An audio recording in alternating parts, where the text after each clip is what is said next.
तो 32 में कह रहा है कि an arc of a circle of radius 21 centimetre sustains an angle of 60 degree at the centre. Find the length of the arc, the area of the minor segment of the circle made by the corresponding chord. तो यहां देखिए question क्या कर रहा है, थोड़ा इसको हम हटाते हैं, यहां पे आपको समझाता हूं. देखो क्वेश्चन कह रहा है कि एक ये सर्कल है, क्या है, ये सर्कल है, समझ गए. और इस सर्कल का सेंटर जो है आपका O है, ठीक है. और यहां पे जो है कर एक आर्क है. सपोज दैट मान लेता हूं ये अपन कर रेड पेन होगा तो और ज्यादा, मेरे पास रेड पेन था, लाया था ना, है रेड पेन है, अभी याद है. तो देखो मान लेते हैं सपोज दैट ये हमारा जो है क्या है, आर्क है. Okay, a piece of circle क्या होता है, यह हमारा जो आर्क है. इसको थोड़ा सा और, अब इस आर्क से जो होता है हम क्या कर देते हैं, देखो यहां पे ये सेंटर को, चलो भाई इतना ही हो गया, कोई दिक्कत नहीं, उससे कोई, हमारा ये आर्क है. और ये आर्क जो है ना, ये सेंटर पे जो एंगल फॉर्म्ड कर रहा है वह 60 डिग्री कर रहा है. तो कह रहा है भाई मान लेते हैं ये A हो गया, ये B हो गया, ये C हो गया, ठीक है. तो कह रहा है इस आर्क AC आर्क की लेंथ क्या होगा. तो देखो AC आर्क की जो लेंथ होगा वह कितना होगा, उसको निकालने के लिए फॉर्मूला होता है 2 पाई r थीटा बाई 360. चलो भाई यहां पे r क्या दिया हुआ, हाँ भाई दिया हुआ, कितना दिया है 21 सेंटीमीटर, 21, ठीक है. तो 2 हो गया, पाई का वैल्यू हम सब जानते कितना होता है 22/7, r की वैल्यू कितना है 21, थीटा का वैल्यू कितना है, ये देखो थीटा इक्वल टू 60 डिग्री. जो इस आर्क पे जो सेंटर पे जो एंगल बनता है उसको कहते हैं, ठीक है. तो यहां पे जो है आपका क्या था, थीटा कितना है 60 डिग्री बाई 360. देखो 0 से 0 कैंसिल, 6 से 6 बार में, 7 से 3 बार में, 3 से 6 2 बार में, 2 से 2 कैंसिल, देन आपका आंसर कितना आ गया 22 सेंटीमीटर. मतलब आर्क AC की जो लेंथ हुआ वह कितना हुआ आपका 22 सेंटीमीटर. फर्स्ट हो गया. अब कह रहा है देखो दोस्त, अब कह रहा है इस आर्क जो है, आर्क है, ठीक है, और इस आर्क के कॉरस्पॉन्डिंग जो कॉर्ड है ये हमारा क्या है, कॉर्ड है. ये क्या है, कॉर्ड है.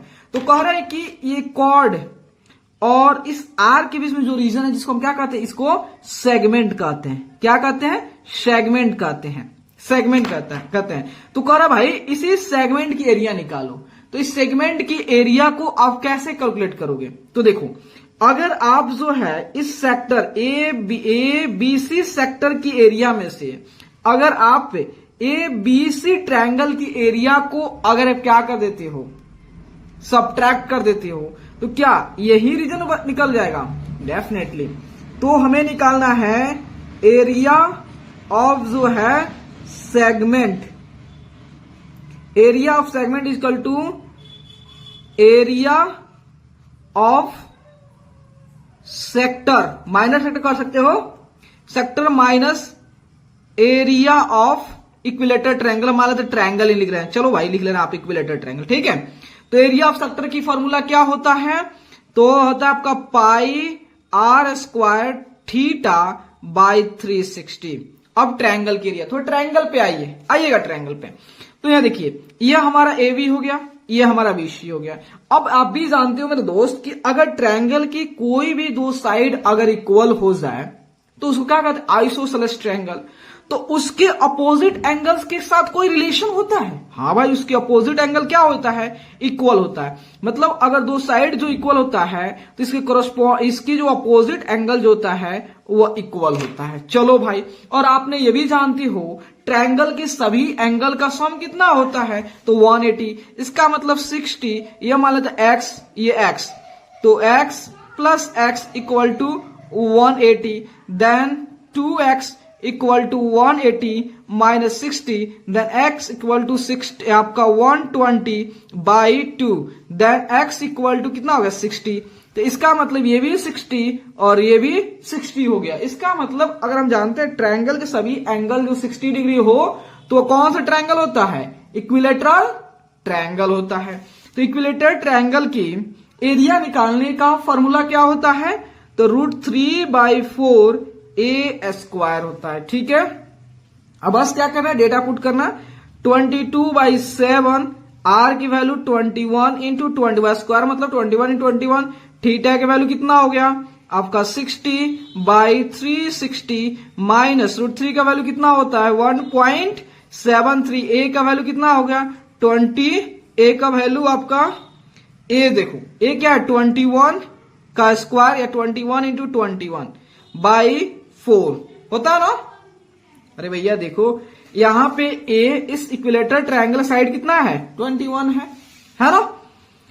तो यहां देखिए 7 से हम क्या करते हैं 21 को कैंसिल कर देते हैं, कर ही देते हैं क्या, इसमें 21 का स्क्वायर क्यों कमन करें, यहीं पे कर देते हैं। तो 7 से 3 बार में ओके, ये 0 से 0 कैंसिल, 6 से ये 6 बार में, देन 3 से 2 बार में, देन 2 से ये 11 बार में। तो आपका हो गया 11 इंटू 21 माइनस 173 इंटू 441। 21 का स्क्वायर कितना होता है 441 होता है ना जी। 21 इंटू 21 ठीक है /4। तो यहां देखिए इसका मल्टीप्लाई करोगे तो 1 2 और 1 3 देन 2 माइनस, अब इसको थोड़ा सॉल्व कीजिए 1.73 गुना 441 डिवाइड्स 4 जो है आपका आ रहा है 19073 आ रहा है। इसमें से 231 को सब्ट्रैक्ट करोगे तो आपका आ जाएगा 40.3 ले लो 40.3 ऑलमोस्ट में आपका आंसर आ गया। 40.3 जो है ये क्या होगा स्क्वायर सेंटीमीटर होगा, क्योंकि एरिया ऑफ सेगमेंट निकालना है। क्या आंसर इतना है, थोड़ा देख लीजिएगा आप भी कि आंसर इतना है या नहीं है। ठीक है, चलिए आगे हम लोग फर्दर प्रोसीड करते हैं। तो ये अपना हो गया। अब चलते हैं इसमें से नेक्स्ट क्वेश्चन कौन सा है। तो देखो 32 का हमारा फर्स्ट भी हो गया एंड सेकेंड भी हो गया।